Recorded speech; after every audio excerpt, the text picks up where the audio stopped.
Құрметті арнамыздың көрермендері, арнамызда шұғыл ақпараттар топтамасы. Мектебіміздің мақтанышы, жылдың үздік педагогы Айтқажұлы Тақылбек ағай. Қонаев қаласында өткен жылдың үздік педагог байқауында бас жүлдені жеңіп, автокөлікпен марапатталды. Арнамыздың меншікті тілшісі Райымбеков Данил Айтқажұлы Тақылбек ағайдан арнайы сұхбат алған болатын. Назарларыңызға ұсынамын. Жалпы, ассалаумағалейкум, құрметті Тақылбек ағай. Сізді көріп отырғаныма өте қатты қуаныштымын, және де сізді осы жетістігіңізбен құттықтаймын. Жалпы, ұстаздық деген қызығы мен шыжығы қатар жүретін мансап болғандықтан, осы жетістікке сіз қалай жеттіңіз? Уағалейкум ассалам.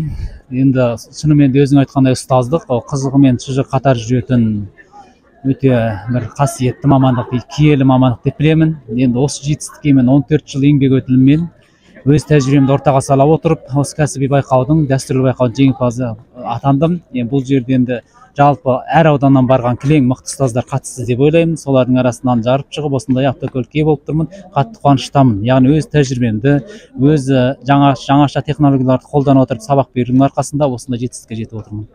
Сонымен қатар, сіз қазіргі таңдағы өскелең ұрпаққа берер, сіздің жолыңыз қуып келе жатқан өскелең ұрпаққа берер сіздің ақыл кеңестеріңіздің?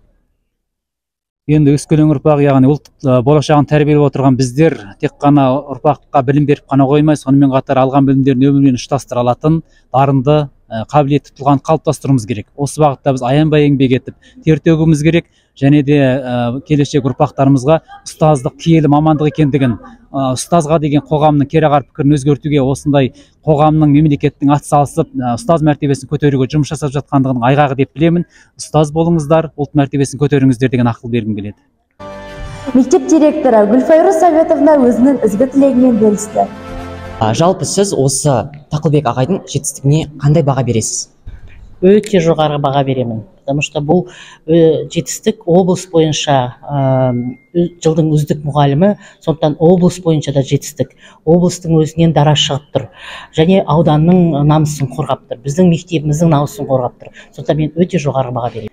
Енді мына бірінші біздің Ұзынағаш ауылындағы нөмір 1 мектеп лицейдің осы биылғы оқу жылындағы ең бірінші жетістігі.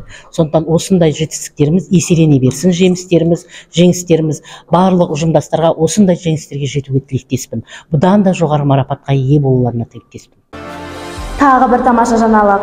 Қазақ тілі мен әдебиет пәнінің ұстазы Анар Асланбек қызы облыстық деңгейдегі Алматы облысының білім басқармасының құрмет грамотасымен марапатталды. Осы тұста Анар Асланбек қызы өзінің ізгі тілегімен бөліскен болатын.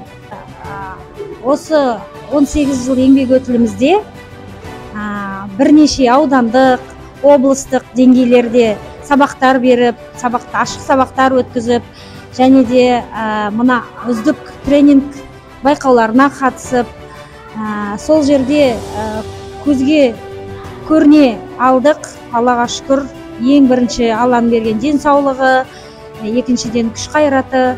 Соның арқасында жалпы адам баласы айтады ғой, 1% талант болса, 99 еңбек деп.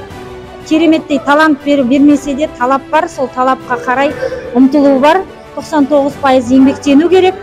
Оқушыларға айтарым, оқыңыздар, көп еңбектеніңіздер, мақсат қойыңыздар, сол мақсатқа ұмтылуда жалықпаңыздар дегім келеді.